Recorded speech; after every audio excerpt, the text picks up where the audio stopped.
21కి 21 strike rate తో win అయిన Janasena party chief Pawan Kalyan గారు తీసుకుంటున్న స్టెప్స్ కేవలం బీజేపీ కోసమే పనిచేస్తున్నాయి. బీజేపీకి జనసేన ఒక బి టీం అనే ఆరోపణలు అతని మీద మొన్న చేసిన దీక్షలు అవ్వచ్చు, ఆ ప్రాయశ్చిత్త దీక్షలు అవ్వచ్చు, ఇవన్నీ చూస్తున్నప్పుడు కామన్ పీపుల్ ని చూస్తూ ఉంది. నిజంగానే అతను సనాతన ధర్మం కోసం పోరాడడం అంతవరకు ఓకే, కానీ బీజేపీ సిద్ధాంతాలు వాళ్ళ లైన్ ఎలా ఉందో ఏపీలో ఉన్న పవన్ కళ్యాణ్ గారి లైన్ అలానే ఉందనే ఆరోపణలు అవి ఎంతవరకు కరెక్ట్ అంటారు? ఆ పార్టీకి మైలేజ్ చేకూరుస్తాయంటారా?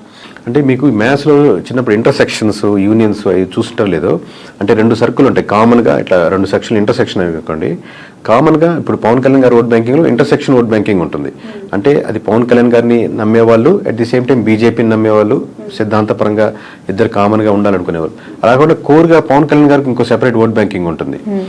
ఆ ఓట్ బ్యాంకింగ్ ఉన్న వాళ్ళకి ఈ కోర్గా ఈ సర్కిల్ ఇంటర్సెక్షన్లోనే ఉన్న ఓట్ బ్యాంకింగ్కి కొంచెం వేరియేషన్స్ ఉంటుంది. ఇప్పుడు కామన్గా ఉన్న ఓట్ బ్యాంకింగ్ వరకు ఓకే, బట్ సెపరేట్గా పవన్ కళ్యాణ్ గారికి యూనిక్ బేస్డ్ ఓట్ బ్యాంక్, అది క్రిస్టియన్స్ ఉంటారు, ముస్లిమ్స్ ఉంటారు, డెవలప్ చేయాలని ఉంటారు. వాళ్ళకి ఏంటంటే ఈ ఇమేజ్ ఎక్కువ బిల్డ్ అయ్యే కొద్దీ ఓట్ బ్యాంకింగ్ పరంగా ఇటే వెళ్ళే కొద్దీ వేరే డిఫరెన్షియేటర్స్ ఉంటుంది, ఆబ్వియస్గా లూజ్ అవుతూ ఉంటారు. అంటే యూనిక్ పాలిటిక్స్ ఎక్స్పెక్ట్ చేస్తారు. ఆబ్వియస్గా టీడీపీ చేస్తున్నా లేదా వైఎస్ఆర్సీపీ చేస్తున్న ఓట్ బ్యాంకింగ్తో పోలిస్తే జనసేనలో కొంత గ్రూప్ ఏంటంటే ఇది కొత్త రాజకీయాలకు మార్పు తీసుకొస్తుంది, జీరో పాలిటిక్స్ వైపు ఉంటుంది. అట్లాగా జీరో పాలిటిక్స్ అంటే డబ్బులు అది కాదు, ఖర్చు పెట్టే డబ్బులు ఇచ్చేది కాకుండా మామూలుగా రైట్ పీపుల్కి ఏం కోరుకుంటారు అలాంటి పాలిటిక్స్ మీదే చేస్తుంది. అలాంటిదే జనసేన ముందుకు తీసుకెళ్తుంది అన్న ఆ ఓట్ బ్యాంకింగ్ పర్స్పెక్టివ్ ఉన్న ఓట్ బ్యాంకింగ్ మటుకు ఎఫెక్ట్ పడుతుంది. ఇంటర్సెక్షన్గా ఉండి తన తత్వాలు బీజేపీ తత్వాలు లేదా ఆలోచనలు ఒకటే ఉన్న ఓట్ బ్యాంకింగ్ ఏదైతే ఉంటుందో వాళ్ళకి మటుకు అడ్వాంటేజ్ ఉంటుంది, కరెక్ట్ గా చేస్తున్నారు పవన్ కళ్యాణ్. పార్టీ పర్సెప్షన్ లో చూస్తే అలాంటి ఓట్ బ్యాంక్ ఇనిషియల్ స్టేజ్ లో దూరం చేసుకోవడం అంటే వేరీ చేసుకోవాలండి. మనం ఎంత వరకు దీన్ని స్ట్రెచ్ చేయొచ్చు, ఎంత ముందుకు వెళ్తే బాగుంటుంది. మనం 21 సీట్లు గెలిచాం, నెక్స్ట్ టైం ముందు మొత్తం గెలవాలంటే ఎన్ని గెలుచుకోవాలి. ఓవరాల్ గా కంట్రీలో బీజేపీ యొక్క పరిస్థితి ఇప్పుడు ఎక్కువ బీజేపీ లూజ్ అవుతుంది అనుకోండి, దాంతోపాటు దాని మీద నిలబడ్డ వాళ్ళు కూడా లూజ్ అయిపోతూ ఉంటారు.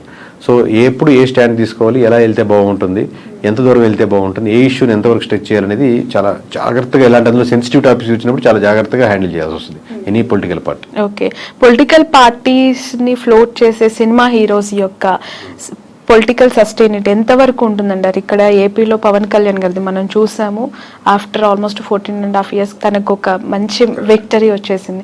అక్కడ ఇప్పుడు అగైన్ మళ్ళీ మనం తమిళనాడులో విజయ్ గారి పార్టీ చూస్తూ ఉన్నాము. సో ఎట్లా ఉంటుందంటారు వాళ్ళ గ్రోత్? అంటే ఒక్కటండి, ఇప్పుడు ఎనీ పొలిటికల్ పార్టీ వీళ్ళకి అడ్వాంటేజ్ ఉంటుంది. సినిమాలు చెప్పినట్టు చాలా రోజులుగా first day openings, first show openings వరకు ఉపయోగపడుతుంది. వన్స్ ఒకసారి గెలిచేసాక, ఇప్పుడు గెలిచే వరకు 14 సంవత్సరాలు అక్కడ విజయ్ గారు స్టార్ట్ చేస్తున్నారు, లేదా గెలవచ్చు, లేదా ఎంజీఆర్ కావచ్చు, ఎన్టీఆర్ గెలిచిన తర్వాత వాళ్ళు తీసుకునే నిర్ణయాలను బట్టి ఇంకా మళ్ళీ సినిమా స్టార్ ఓటేరు. ఇప్పుడు నేను రాజశేఖర రెడ్డి కొడుకుని అని చెప్పినప్పుడు ఫస్ట్ టైం ఉపయోగపడుతుంది, నెక్స్ట్ టైం రాజశేఖర రెడ్డి కొడుకుగా ఓటేరు. అంటే మీరేం చేశారు, అలాగే హీరోగా నేను అభిమానిస్తున్నాను, హీరోగా ఓటేసాను, నెక్స్ట్ టైం ఇంకా అది ఉపయోగపడదు. నెక్స్ట్ టైం మీరు ఏం చేయగలిగారు, ఏం చేశారు, ఏ నిర్ణయాలు తీశారు, నా మార్క్ ఆఫ్ పాలిటిక్స్ ఏంటి, అబ్బా ఇది పవన్ కళ్యాణ్ తీసుకున్న నిర్ణయం, ఇది తన బ్రాండ్, ఈ చేంజెస్ మటుకు తన వల్లే వచ్చాయి, తను లేకపోతే ఇది ఇంపాసిబుల్ కేసు అన్న పీపుల్లో చేంజెస్ ఏం కనపడుతున్నాయని బట్టి 21 నుంచి 41 వెళ్ళడమా, 71 వెళ్ళడమా, లేదా 21 కూడా తగ్గడమా అనేది ఆధారపడుతుంది. ఈ 2029 చాలా దూరంగా ఒకసారి ఆలోచించి క్వశ్చన్ ముందుగానే అడగాల్సి వస్తుంది. 24 కంప్లీట్ అయిపోయింది. ప్రతిపక్షంలో జగన్మోహన్ రెడ్డి గారికి 40% ఓట్ బ్యాంక్ ఉందని ప్రతిసారి మాట్లాడుతూ ఉన్నారు. 29 సినారియో ఇదే కూటమి వర్సెస్ జగన్ గా ఉండబోతూ ఉన్నాయా ఎలక్షన్స్, లేదంటే Janasena will be back with BJP అయ్యే అవకాశం ఏమైనా కనిపిస్తుంది? చెప్పండి, చాలా లాంగ్ రన్ అండి. ఒకటి మటుకు ఫేవరింగ్ ఏంటంటే కాంగ్రెస్ చాలా బలపడుతుంది ఏపీలో కాదు, మొత్తం ఆల్ ఓవర్ ఇండియాలో. దాని ఇంపాక్ట్ అన్ని స్టేట్స్ లోనూ ఉంటుంది. ఆబ్వియస్లీ ఇప్పుడు బీజేపీకి 1% 2% ఉంది కదా, బీజేపీకి ఎవరు ఓట్లు వేస్తారు అనుకున్న స్టేజ్ కాడి నుంచి ఇప్పుడు ఎంపీలు కానీ ఎమ్మెల్యేలు కానీ గెలుచుకుని అసోసియేట్ ఉంటే బాగుంటుంది కదా అని ఉంటుంది. ఎందుకంటే ప్రతి స్టేటు సెంట్రల్లో గెలిచే పార్టీతో అసోసియేట్ అవ్వాలని కోరుకుంటూ ఉంటారు. Both are came from the ఒకే ఒక బ్రీడ్ నుంచి వచ్చిన వాళ్ళు, కాంగ్రెస్ కానీ వైఎస్ఆర్సీపీ కానీ. సో ఎంత కాంగ్రెస్ డెవలప్ అవుతా ఉంటే వైఎస్ఆర్సీపీకి తెలియకుండా డైరెక్ట్లీ ఆర్ ఇండైరెక్ట్లీ అంత ఫెచ్ అవుతూ ఉంటుంది. బీజేపీ యొక్క ఓట్ బ్యాంకింగ్, వైఎస్ఆర్సీపీకి ఉన్న ఓట్ బ్యాంకింగ్ కంప్లీట్లీ వేరే different set of vote banking. ఏముందో వైఎస్ఆర్సీపీ బీజేపీతో అసోసియేట్ అయినా లేదా ఉన్నప్పటికీ కూడా డైరెక్ట్లీ ఆర్ ఇండైరెక్ట్లీ ఇంతకుముందు వరకు బట్ డైరెక్ట్గా వచ్చి నేను బీజేపీతో అసోసియేట్ అవుతున్నాను, బీజేపీ చేసేది రైటే, బీజేపీతో పార్టీతో మనం కలిసి ఉంటాం అని ఓపెన్ స్టేట్మెంట్ కానీ ఓపెన్గా వెళ్ళారు. ఎందుకంటే రెండు విభిన్నమైనటువంటి vote banking. But it comes to Congress తనకు ఒక ఫేవర్ ఉంటుంది, ఎందుకంటే ప్యారలల్ ఓట్ బ్యాంకింగ్, రెండు భావజాలం కానీ ఓట్ బ్యాంకింగ్ కానీ. సో అది ఎంత అడ్వాంటేజ్ అయితే అంత వైఎస్ఆర్సీపీకి ఫెచ్ అవుతుంది. So at the same time other side కూడా మన డెవలప్మెంట్ బాగుంటే వీళ్ళకి ఫెచ్ అవుతుంది. లేదు ఓన్లీ బీజేపీతోనే అవుతుందంటే నష్టపోయేదానికి ఆస్కారం ఉంటుంది. వైఎస్ఆర్ కాంగ్రెస్ పార్టీ ప్యారలల్ గా చూసినప్పటికీ కూడా ఏపీ విషయానికి వస్తే there is very separate scenario అండి. కాంగ్రెస్ పార్టీ విషయంలో అక్కడ ఒక అన్యాయం చేసింది, మాకు ద్రోహం చేసిన పార్టీగా ఆ పార్టీ పైన ముద్ర ఉంది. అది ఎంతవరకు చెరిపేసుకుంటుంది ఆ పార్టీ అనేది మళ్ళీ ఒక క్వశ్చన్ మార్క్ గా కనిపిస్తుంది. సో అక్కడ గ్రో అనేది, కాంగ్రెస్ యొక్క గ్రో అనేది కనిపిస్తుందంటారా ఏపీలో? ఎందుకంటే ప్రత్యేక హోదా గురించి ఉద్యమాలు, ధర్నాలు ఇప్పటికీ డిమాండ్ చేసే అనేక మేధావులు ఉన్నప్పుడు సో దీని గ్రోత్ ఎట్లా ఉంటుందంటారు? ఆబ్వియస్గా దాని ఇంపాక్ట్ ఉంది. బట్ ఇంకా ఈ 4 years లో దాన్ని ఎలా కన్వర్ట్ చేసుకోగలరు, ఎందుకంటే కాంగ్రెస్ బలంగా ఉన్నటువంటి ఒకప్పుడు స్టేటే కదా.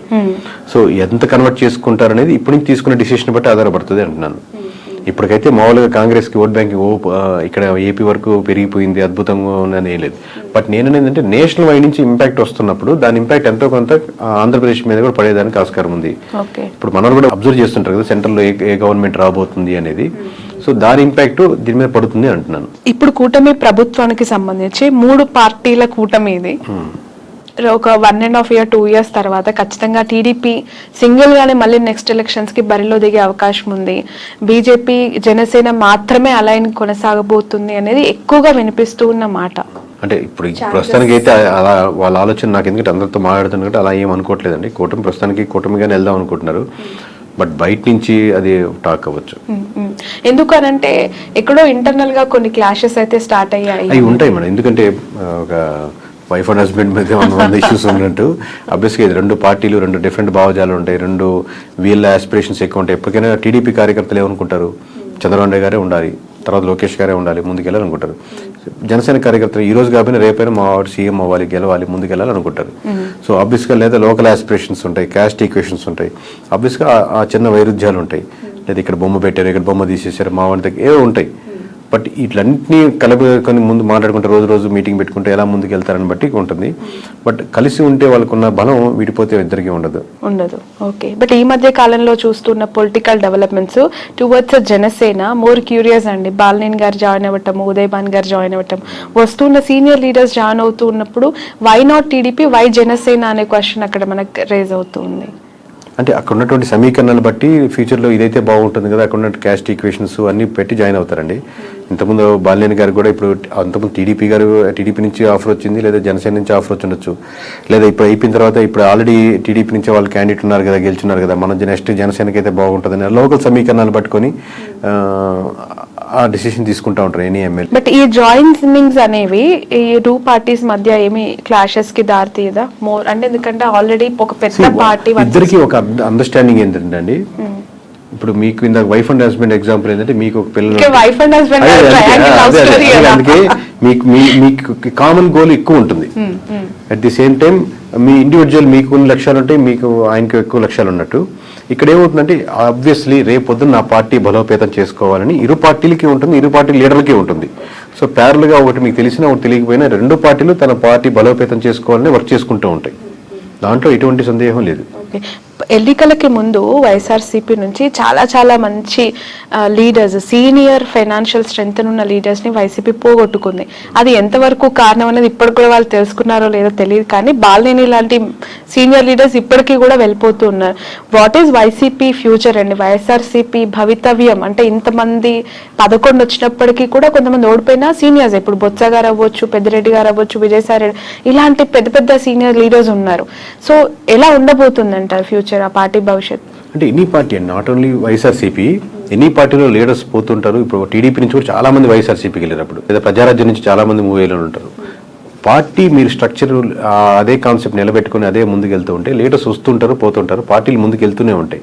బట్ మీరు అదే కాన్సెప్ట్ని, ఆ కాన్ఫిడెన్స్ని పీపుల్లో బిలీవ్ చేసేటట్టు ఉండగలిగితే టైం కొంచెం గడిచిన తర్వాత మీకు మళ్ళీ జనాలు నమ్మేదానికి ఆస్కారం ఉంటుంది. మీరు అసలు బిలీఫ్ సిస్టమే కోల్పోయారు అనుకోండి, లీడర్స్ మొత్తం 175 మంది యాజ్ టీజ్గా ఉన్నా కానీ ఏం గెలవలేవు.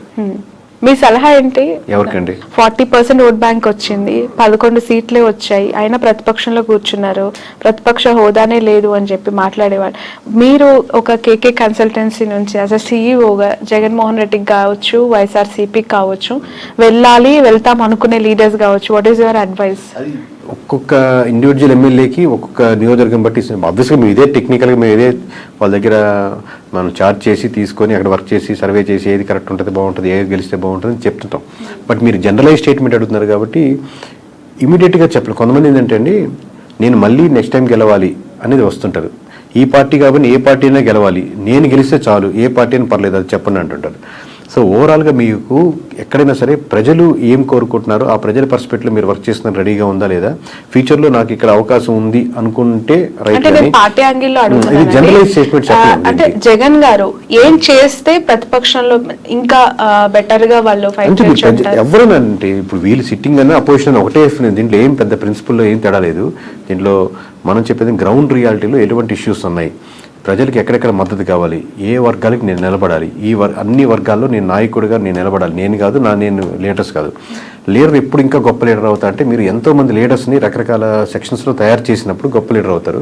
అది ఇప్పుడు నేను రిక్రూట్ చేసుకుంటున్నాను, ఇప్పుడు మేము ఇంట్రెస్ట్ చేస్తా ఉన్నాను. ప్రతి ఇంటర్వ్యూలో నేను చూసుకునేది అంశం ఏంటంటే నాకంటే ఇతనికి లేదా అమ్మాయికి ఎక్కువ టాలెంట్ టెక్నికల్గా ఈ విషయంలో ఉందా, లేదా ఆల్రెడీ ఉన్న వాళ్ళకంటే ఎక్కువ టాలెంట్ ఉందా అని చూసుకుని లీడర్ అవుతాడు.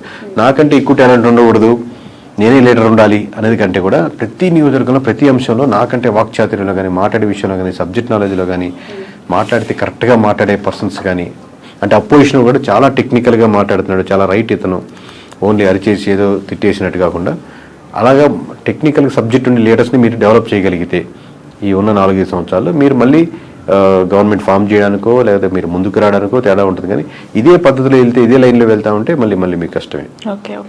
ఈ 2 తెలుగు స్టేట్స్లో ప్రాంతీయ పార్టీలకు ఎంతో కొంత కోర్ ఓట్ బ్యాంక్ని కైవసం చేసుకొని సస్టైన్ చేస్తున్న పార్టీస్ని మనం చూస్తూ ఉన్నాం. ఇక్కడంటే ఇప్పుడు కాంగ్రెస్ అధికారంలోకి వచ్చింది, అగైన్ అక్కడ మళ్ళీ ప్రాంతీయ పార్టీ, ఆఫ్కోర్స్ జాతీయ పార్టీ అయినప్పటికీ కూడా వాళ్ళు ప్రాంతీయ పార్టీగానే ఎస్టాబ్లిష్ అయ్యారు, టీడీపీ. సో ఒక ప్రాంతీయ పార్టీ యొక్క ప్రభావము, వాళ్ళ ఇంపాక్ట్స్ 2 స్టేట్స్లో ఇంతకాలం చూసిన ప్రజలు మతతత్వ రాజకీయాల్ని, మతతత్వ పార్టీలను ఎంకరేజ్ చేస్తాయా, కన్సిడర్ చేస్తాయా? అంటే ఇప్పుడు నేను నేషనల్ వైజ్గా చెప్తున్నా కదండి, మతానికి ఉన్న సంబంధించిన ఓట్ బ్యాంక్ అంటే ఇక్కడ ఎస్పెషల్లీ 2 తెలుగు స్టేట్స్ గురించి నేను మాట్లాడాను. అంటే కంపారిటివ్ నార్త్లో పోలిస్తే ఇప్పుడిప్పుడే సౌత్లో బీజేపీది కూడా ఇంకొంచెం ఉంది. కంపారిటివ్ చెప్తున్నాను, నార్త్లో ఎక్కువ బీజేపీ ఆల్రెడీ ఒక సాచ్యురేషన్ పాయింట్కి వెళ్ళిపోయింది. బట్ సౌత్లో ఇప్పుడిప్పుడే అక్కడక్కడక్కడ ఆ టైప్ ఆఫ్ చిగురిస్తూ లేదా ఆ థాట్ ప్రాసెస్లో ఉండి మన ధర్మం అనేది ఆలోచిస్తున్నారు. బట్ అది ఓట్ బ్యాంకింగ్ సరిపోదు గెలిచేదానికి అనుకుంటున్నాను. ఒకసారి మీకు సెంట్రల్లో బీజేపీ తగ్గిపోతుంది అనుకోండి, దాని ఇంపాక్ట్ మన స్టేట్లో కూడా పడుతుంది. మొత్తం స్టేట్లో సెంటర్లో మనకు గవర్నమెంట్ మారుతుంది అనుకోండి, అది మన స్టేట్కి వచ్చేసరికి కూడా మన ఇంపాక్ట్ పడుతుంది.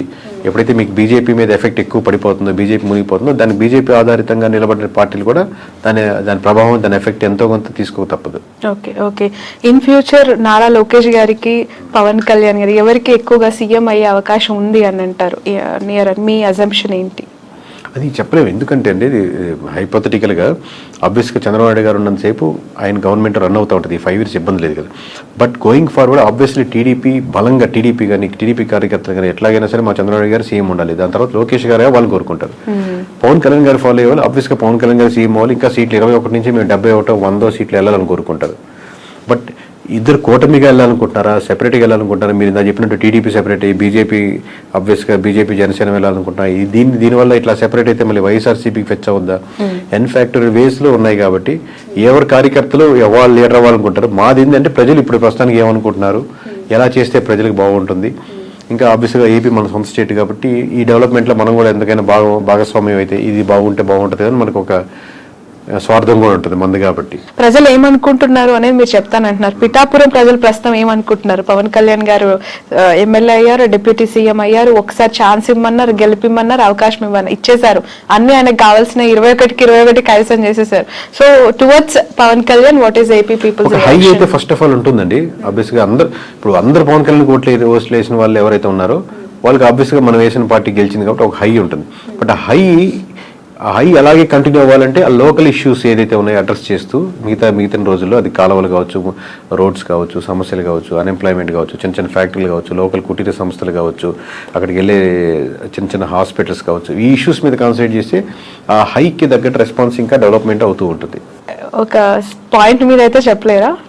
అదేనండి, అది కంటిన్యూ చేయాలి. ఇప్పుడే కదా స్టార్టింగ్, ఇంకా కంటిన్యూ చేయగలిగితే దాన్ని ఉంటుంది. కానీ ఆ హై మటుకు ఉంటుంది అంటున్నాను. మిగతా నియోజకవర్గాల్లో లేని హై పిఠాపురంలో ఉన్న వరకు హై వస్తుంది. ఎందుకంటే మనం వేసి గెలిచాడరా, మనం అంటే మొత్తం రాష్ట్ర వ్యాప్తంగా ఇచ్చారు. ఇప్పుడు మాకు తెలుస్తుంటుంది కాబట్టి లోకల్గా వాళ్ళు గెలుస్తారా, ఓడతారా, మెజారిటీ ఎంత 10,000, 20,000 ఇంత హైతో చూసారు కాబట్టి రిజల్ట్ రాగానే ఆ హై కంటిన్యూ అవుద్ది. బట్ హై కంటిన్యూ అలాగే అవ్వాలి అంటే మీరు ఇష్యూస్ మీదే ఐడెంటిఫై చేసి వర్క్ చేయాలి. ఓకే సార్, మీకు ప్రెషర్ ఎంతవరకు ఉంటుంది ఈ సర్వీస్ అని చేస్తూ ఉన్నప్పుడు? ఎందుకనంటే ఒక ఇంటర్వ్యూ చేస్తే మాలాంటి వాళ్ళ మీదనే బురద జల్లే ప్రజలు, లేదంటే అలాంటి పీపుల్ మనం సొసైటీలో యాజ్ ఆఫ్ చూస్తూ ఉన్నాం. ఇంకా మీరు బియాండ్ దట్ ఒక పార్టీకి మీరు చేస్తూ గెలుస్తుంది, ఓడిపోతుందని మీరు ప్రెషర్ ఉంటుందండి. ప్రెషర్ ఆబ్వియస్లీ చాలా ఉంటుంది. దాంట్లో నేను లేదు అని ఎట్లా ఓవర్కమ్ అవుతారు? అంటే ఒకరు బెదిరించే వాళ్ళు ఉంటారు, లేదా ఇట్లా చెప్పమని అనే వాళ్ళు ఉంటారు, లేకపోతే వాళ్ళు ఇలా అమ్ముడు పోయాలని ఉంటారు, లేకపోతే బాగా వీరాభిమానులు ఉంటారు, ఏమన్నా చేసేస్తాం నీకోసం బాగుంటారని ఉంటారు. బట్ నేను మోస్ట్లీ నేను పరంగా కానీ నా కంపెనీ నేను ఎవరు ట్రై చేసినా మనం వీటికన్నిటికీ దూరంగా ఉందాం, మన పని మనం చేసుకుంటూ వెళ్దాం అని ట్రై చేస్తుంటాం. కానీ ప్రెషర్ అయితే విపరీతంగానే ఉంటుంది. లిక్కర్ పాలసీ ఇంపాక్ట్ ఎంత ఉందండి? ఆ గవర్నమెంట్ ఓడగొట్టడానికి, ఈ గవర్నమెంట్ గెలిపించడానికి అది మేజర్ ఇంపాక్ట్ అంటారా? 1% ఇప్పుడు అన్ని ఒక్కొక్క పర్సెంట్ యాడ్ చేసుకుంటా ఉన్నాం. అంటే వైఎస్ఆర్సీపీ నుంచి టీడీపీకి వచ్చిన ఓట్ బ్యాంకింగ్ లో ఖచ్చితంగా ఒక 1% అయితే ఓట్ బ్యాంకింగ్ లిక్కర్ పర్స్పెక్ట్ లో వచ్చిన ఓట్ బ్యాంకింగ్ ఉంటుందండి. ఇప్పుడు కొత్త పాలసీస్ ఇప్పుడే తీసుకున్నారు కాబట్టి అది ఇంప్లిమెంటేషన్ అయ్యి రేపు పొద్దున 1వ తారీఖు నుంచి రిజల్ట్ చూసి దాన్ని ఎలా ఉన్నాయని చెప్పగలుగుతాం. Right. Thank you so much అండి.